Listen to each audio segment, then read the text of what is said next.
আম্মু, এতগুলো চিংড়ি মাছ দিয়ে কি করবেন? এতগুলো চিংড়ি মাছ দিয়ে আজকে তোকে চিংড়ি মাছের দো পেঁয়াজা খাওয়াবো, বুঝছস? মাশাআল্লাহ এই দেখ মাশাআল্লাহ। কত, এইখানে আধা কেজির বেশি পেঁয়াজ নিছি, 250 গ্রামের একটু কম কাঁচামরিচ নিছি, এরকম ঢিপ হয়ে আছে বোঝা যায় না। এই যে এইটা হইছে গোদা চিংড়া মাছ। পুরো গোদা ডিম, চিংড়ি চিনিস? এই যে পুরো ডিম ভরা। পুরা একদম ডিম ভরা। এই যে এই নাকে মুখে ডিম। এই দুই ধরনের চিংড়ি মাছ দিয়ে এখানে 1 কেজি চিংড়ি মাছ আছে, সব আমি করব। এখন ভাজি করবেন? এখন চিংড়া মাছের দো পেঁয়াজি করবো। ক হ্যাঁ। ক চিংড়ি মাছের দো পেঁয়াজা। হ্যাঁ, যেটা আগে মানুষে রান্না করত, আজকে সেইভাবে রান্না করব। চল, কড়াই গরম হয়ে গেছে, সরষের তেল দিয়ে দিলাম। এই যে তেল গরম হয়ে গেছে, এবার এর ভিতরে আম্মু কি দেব ক? চিংড়ি মাছ। চিংড়ি মাছ দিব। এইটা একটু বেশি গরম তেলেই দিয়ে ভাজতে হয়। এই যে দেখো,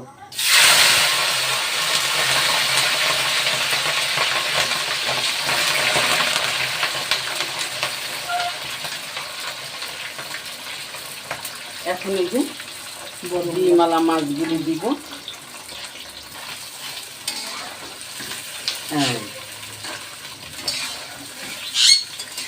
এই চিংড়ি মাছগুলি মনি পাঠাইছে তার নাতিনদের জন্য। মনিকে আমার সেজো বোন, আকাশের আম্মা, ও পাঠাইছে। আপা বাসায় নিয়ে চিংড়ি মাছের দু পেঁয়াজু করে দিবেন ওদের। মাশাআল্লাহ, এখন আস্তে আস্তে ভাজতে হবে। আস্তে আস্তে না, জোরে জাল দিয়েই ভাজবো। তেলটা গরম করে ছাইড়ে দিছে, ফোনে অনেক বেশি আওয়াজ হয়েছে। আমরা যেরকম এরকম আওয়াজ করে রান্না করি, হ্যাঁ, অন্য সব ব্লগে কিন্তু এত আওয়াজ করে রান্নাটা দেখায় না। না না, যদি আস্তে জালে আমি দিতাম তাহলে সমস্ত চিংড়ি মাছ দিয়ে পানি ছেড়ে দিয়ে পরে ভরে আসতো। তাহলে আমি কেন করব? আর মাছ এরকম একটু জোরে আছে দিলেই ভালো, তেলটা ভালো মতন গরম করে। এই যে সুন্দর মতন হইতেছে। এই যে পেঁয়াজ এই ভাজগুলি আস্তে আস্তে আস্তে করে হালকা করে একটু খুলে দিব। এই যে এইভাবে। এই চিংড়ি মাছের দু পেঁয়াজে পেঁয়াজ লাগে অনেক। হ্যাঁ,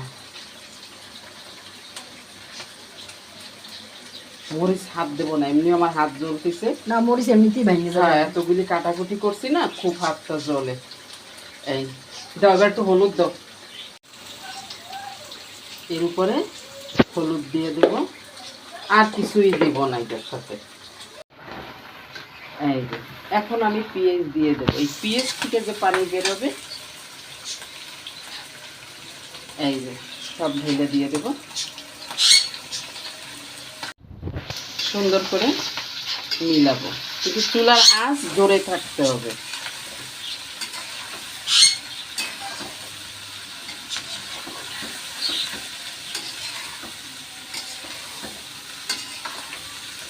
মাশাআল্লাহ।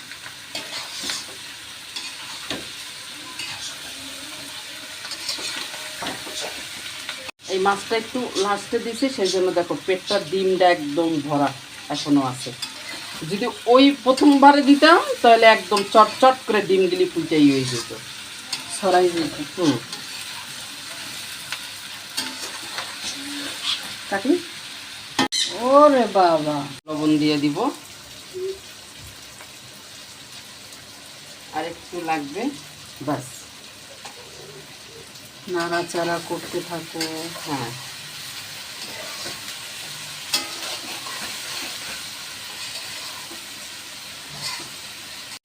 পানি যায়, অল্প একটু পানি দিতে হয়। তা আমি অল্প একটু পানি না দিয়ে আর একটু জিরা দিতে হয়। এই যে সামান্য এইটুক জিরা নিছি।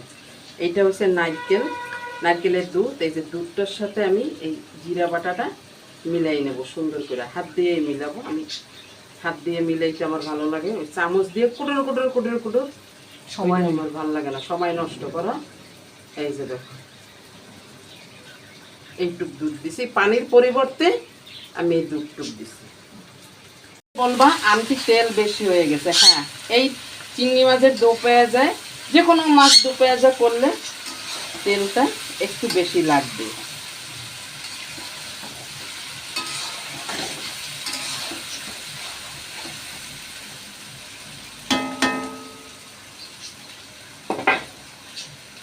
এই যে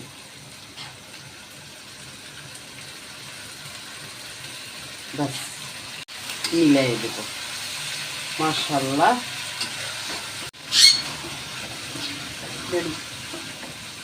এক ইসে রান্না করতেছে। এই যে চুলার আগুন দেখো কত জোরে, কারণ এটা ধিমাই রান্না করা যায় না, তাহলে পেঁয়াজ মরিচ সব নরম হয়ে যাবে। হয়ে গেছে আমার চিংড়ি মাছের দু পেঁয়াজি। কেমন হয়েছে দেখো, কত সুন্দর হয়েছে। মাশাআল্লাহ। বেশি সময় লাগে না, অল্প সময়ের মধ্যে হয়ে যায়। তোমরাও বাসায় রান্না করে খাইয়ে দেখো, কোনো কিছুই লাগে না। পেঁয়াজ কাঁচামরিচ সামান্য একটু জিরা বাটা শেষ। আর সবাইকে নারকেল দিতে হবে এমন কোনো কথা না, নারকেল ছাড়াও খাওয়া। নারকেল ছাড়াও সামান্য একটু পানিটা যাতে এই পেঁয়াজটা নরম হয়ে যায়, এই জন্য। এই যে চুলার আঁচটা একটু কমাই দেবো এখন, এই যাতে মাঝখান দিয়ে একটু আগুন ওঠে। হয়ে গেছে, কি আনো নামাবো কিসে। এই যে এভাবে সুন্দর করে ঢাইলা নেব।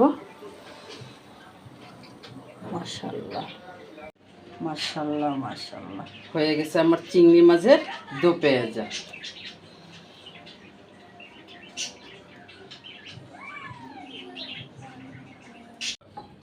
আজকে আমি সকাল থেকে সন্ধ্যা পর্যন্ত মানে রাত পর্যন্ত বাদি খাইনি।